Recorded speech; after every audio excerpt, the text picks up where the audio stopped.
لگے مفتی صاحب اس بارے میں کچھ توجہ فرمائیں. آج کل موٹر سائیکل بنانا بہائی شروع کر دی ہے, پیچھے دو خواتین بٹھاتے ہیں, بیٹی یا بہو کو بالکل مردوں کی طرح بٹھاتے ہیں, اور غیرت جب ختم ہو جائے تو جو مرضی کرو. ٹھیک ہے نا, یہ سب براڈ مائنڈڈ بنتے جا رہے ہیں. یار کیا ہوتا ہے, مولویوں نے کہا یوں بیٹھو, جس طرح بیٹھ کے تو ہم کون سا غلط ہیں, تو آپ پینٹ اٹھار کے بٹھاؤ اس کو اپنے ساتھ, صحیح ہے نا, اس کے کپڑے اتار کے بٹھاؤ. آپ بے حیائی پھیلتی جا رہی ہے. جب کوئی اس پہ انگلی اٹھاتا ہے تو لوگ کہتے ہیں یہ مولویوں کے دماغ کیا ہوتے ہیں, بولو, گندے ہوتے ہیں. تو آپ کا معاشرہ ادھر ہی جا رہا ہے جہاں یورپ پہنچا ہوا ہے. انہوں نے یہی کچھ آزادیاں دے دے کے وہاں تک پہنچ گئے. تو شرم اور حیا اگر ختم ہو گئی نا معاشرے میں تو اللہ ہی حساب دے گا. مولوی اس کا حساب آپ سے دنیا میں نہیں لے سکتا. آپ کہہ سکتے ہو کہ جی یہ مولویوں کے دماغ گندے ہوتے ہیں, یہ مولوی غلط سوچتے ہیں, بولنے پر گورنمنٹ کی طرف سے کوئی پابندی نہیں ہے. اللہ سب چیزیں نوٹ کر رہا ہے. اللہ کو حیا والی عورتیں, حیا والے مرد پسند ہیں, بے حیا عورتیں, بے حیا مرد اللہ کو پسند نہیں ہے. موسیٰ علیہ السلام کو جب لڑکیاں آئیں نا کہ اپنے باپ ہمارے والد نے بلایا ہے, تو قرآن کیا کہتا ہے, جاءت احداہما تمشی علی استحیاء. ایک لڑکی آئی حیا کے ساتھ چلتی ہوئی, شرم کے ساتھ چلتی ہوئی. تو اللہ نے اس کی شرم کو ہائی لائٹ کیا ہے, اس لیے کہ اللہ کو عورت میں حیا پسند ہے. تو بے حیائی پھیل رہی ہے مذہب کو. لوگ, مجھے کسی نے ڈرامے کا کلپ دکھایا کہ بھابھی سے دیور چمٹنے کی کوشش کر رہا ہے, تو سسر نے ڈانٹ لگائی کہ یہ کیا ہو رہا ہے. تو اس دیور نے بولا کہ آپ کی سوچ گندی ہے. آپ کی سوچ کیا ہے, گندی ہے. وہ تم گندے کام کر رہے ہو, کیوں چمٹ رہا ہے تو بھابھی سے؟ بھائی تو جوان آدمی ہے, کیا تیرے دل کو کس نے چیر کے دیکھا ہے؟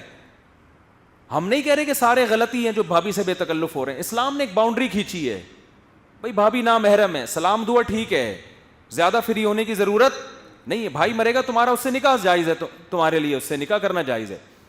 تو آگ اگر اسلام کی باؤنڈری کو درمیان سے ہٹا دو گے تو یہ سب بڑے اچھے لیبل لگا لگا کے نا کہ مولویوں کی سوچ نیگیٹو ہوتی ہے. ایک لبرل آدمی نے میرے خلاف ایک ویڈیو ریکارڈ کروائی ہے کہ یہ لوگوں کو شادیوں کی ترغیب دیتا ہے, یہ عورتوں پہ ظلم کرتے ہیں, یہ عورتوں یہ ایسے ہوتے ہیں, ان کے گھروں میں جا کے انٹرویو لو تو پتہ چلے. میرے بارے میں کہا ہے کہ ان کے گھروں میں جا کے پتہ لگاؤ تو پتہ چلے گا ان کی عورتیں کتنی سخت عذاب میں آئی ہوئی ہیں.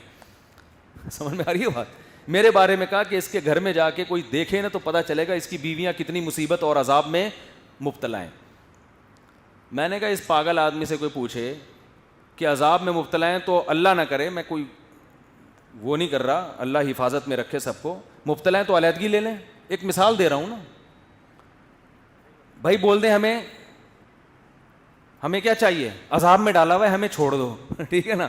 ہمارے معاشرے میں 99% عورتیں اپنے شوہر سے علیحدگی نہیں چاہتی, اس لیے کہ ان کو پتہ ہے علیحدگی میں وہ فائدے نہیں ہے جو ساتھ رہ کے. یہی ہمارے معاشرے کی خوبصورتی ہے کہ جس معاشرے کو تم تنگ نظر کہہ رہے ہو نا, یہاں مرد عورتوں پہ ظلم کرتے ہیں, مرد عورتوں کو, اس معاشرے میں طلاق ایک بدنما داغ سمجھا گیا ہے, کیونکہ پتہ ہے مرد چھوڑ دے گا تو وہ سہولتیں نہیں ملیں گی.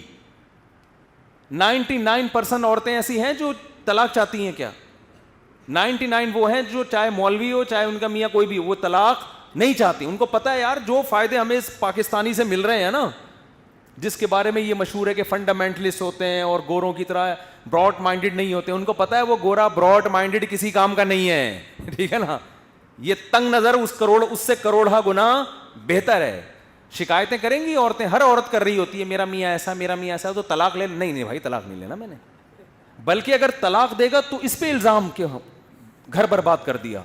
کیوں؟ ان کو ساتھ رہنے میں جو فائدے ہو رہے ہیں وہ الگ رہنے میں نہیں ہو رہے.